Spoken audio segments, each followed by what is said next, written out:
Vamos falar agora, pessoal, sobre um pouco da reprodução assexuada e sexuada, tá bom? Duas características marcantes também dos seres vivos. A reprodução assexuada é nesse tipo mais simples de reprodução em que alguns seres vivos podem originar descendentes que são cópias exatas, sem que ocorra a união das células sexuais, tá, pessoal? Das células gaméticas, as células reprodutoras masculinas e femininas, tá bom?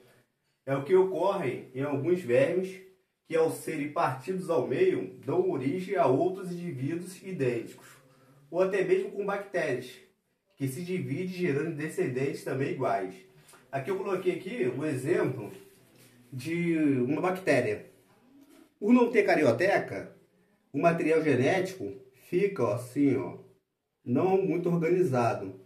E ao se reproduzir, eu coloquei aqui em sequência, assim, ó, em sequência, que ao se reproduzir, o material genético vai se duplicando, tá vendo? Aqui já se duplicou e quase separou, aqui já está separando, e aqui, pessoal, esses dois aqui seriam duas bactérias idênticas a essa daqui, a primeira, tá bom? Então, esse aqui é um exemplo de uma bactéria que se divide e geram também de duas bactérias iguais. Já na reprodução sexuada, com a evolução dos seres vivos, surgiu a necessidade de um tipo de reprodução que favorecesse uma maior variação de material genético. Lembra, pessoal, que o material genético que estava espalhado, tá bom? De material genético. E a consequência, escolha pela natureza daqueles indivíduos mais capacitados. Olha só, pessoal. Ó, pela natureza, tá, pessoal? Eu já estou falando aqui de seleção natural, que vai ser um dos tópicos desse vídeo quando eu falar de evolução, tá, pessoal? Daqueles indivíduos mais capacitados a sobreviver, tá? Esse tipo de reprodução mais complexa, realizada por alguns seres vivos, depende das uniões das células reprodutivas, como espermatozoide, que é a célula reprodutiva masculina, e o óvulo, que é feminina, denominadas de gametas. Tá? Na união das duas, na união de células de organismos diferentes, há uma mistura de genes, criando um novo ser com características mais diversas, mesclando as características dos dois organismos envolvidos. Aí, pessoal, o que vai acontecer nesse tipo aqui de reprodução sexuada? A variabilidade genética, tá? Vai ter mais variabilidade genética. Eu vou dar alguns exemplos quando eu estiver falando sobre deixa eu ver aqui o nome certo. Hereditariedade. Tá bom, pessoal? Vai ser um dos temas também nosso aqui. Então, eu já falei um pouco sobre a reprodução assexuada, que é um tipo mais simples de reprodução, gerando organismos iguais, tá? E reprodução sexuada, onde há uma maior variabilidade genética e, consequentemente, eu preciso, né, do espermatozoide e do óvulo, que são gametas masculino e feminino. Beleza? Vamos passar agora para a evolução. Pessoal, agora, ó, hereditariedade, tá bom? Se dá quando o indivíduo, ao se reproduzir, transmite aos seus descendentes um código contido no material genético, encontrado dentro de suas células. Assim, esse código, pessoal, que está dentro das células, no caso seria o das células gaméticas, tá bom? Reprodutoras. Assim é possível o descendente desenvolver características de sua espécie. Aqui eu coloquei um exemplo. Uma pergunta e logo depois um exemplo. Você já observou uma ninhada de gatos com pelagem diferente? Acho que todos nós já presenciamos, né? É bastante comum encontrar nos filhotes com coloração similar à do macho ou da fêmea, ou mesmo que mescle as cores da pelagem dos seus pais. Tudo misturado. Isso se deve justamente à mistura do material genético que acontece na reprodução sexuada, permitindo uma variabilidade nos descendentes. Tá, pessoal? Essa variabilidade genética só acontece na reprodução sexuada, tá bom? Então, vamos lá. Variabilidade genética só acontece na reprodução sexuada. Vamos passar agora para a evolução. Evolução. De acordo com as explicações dos cientistas, evolução consiste num processo de transformações e adaptações que o próprio ser vivo sofre a fim de melhorar a se adaptar ao meio ambiente. Esse processo pode ocasionar o desaparecimento de algumas espécies e o surgimento de outras novas, devido à variabilidade genética. Agora, essa ideia de evolução, a ideia de evolução é contrária à do fixismo, que defende a permanência inalterada das espécies ao longo das gerações.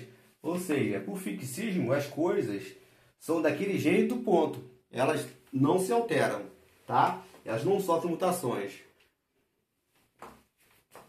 Existem diversas teorias que explicam, na verdade, a evolução dos seres vivos. As mais conhecidas são a teoria da lei de uso e desuso, a teoria das transmissões dos caracteres adquiridos e a teoria da seleção natural. Vamos falar um pouquinho sobre cada uma dessas teorias, tá? Mas vamos fazer, no caso, uma pincelada só superficialmente. Depois nós vamos colocar por detalhe, um por um, tá bom? Fica comigo. Vamos falar agora um pouco da teoria da lei do uso e desuso da transmissão dos caracteres adquiridos.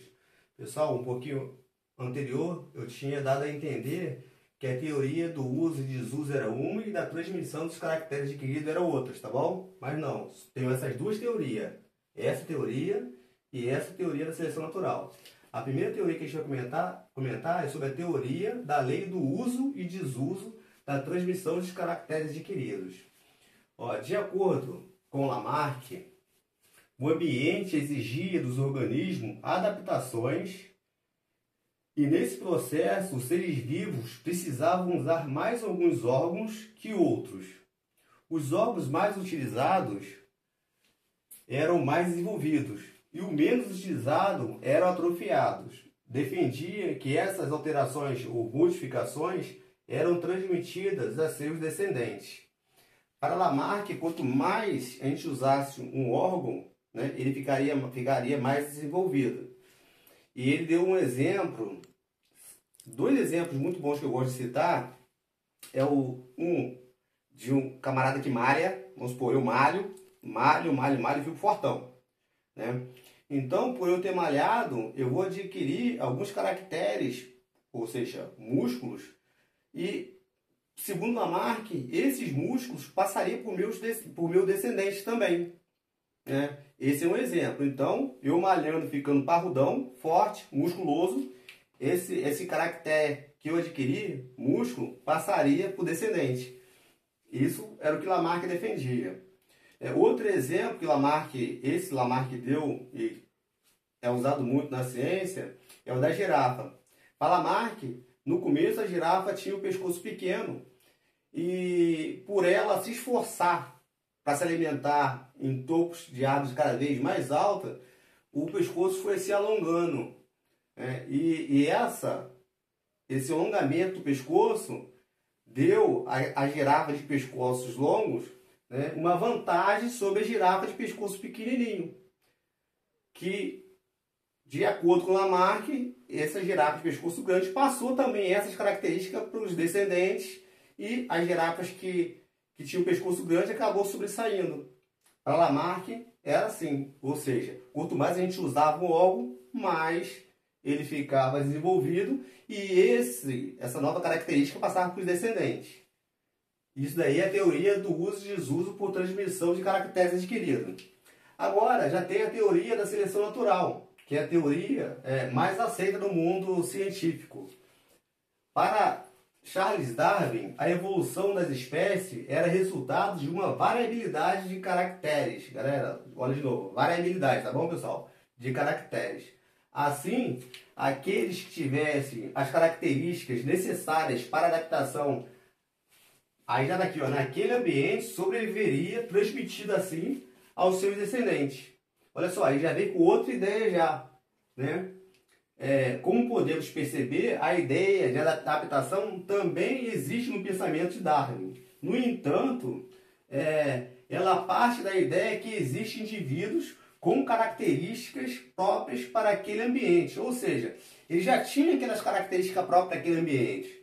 Usando o mesmo exemplo da girafa, para Darwin existiam girafas de pescoço curto e girafas de pescoço comprido, né?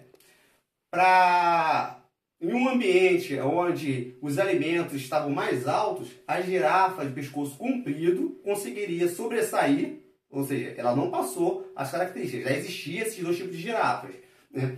A girafa de pescoço comprido conseguia sobressair, né, e se alimentar. Fazendo com isso, a girafa de pescoço pequeno, não conseguindo se alimentar, seria extinta nessa percepção de Darwin, e a girafa de pescoço comprido, né, ele ia se adaptar melhor ao ambiente que teria, no caso, alimentos em árvores, em lugares mais altos, e passaria, no caso, as suas características, no caso, pescoço comprido, para os próximos descendentes. Então, as duas ideias, Lamarck, na época,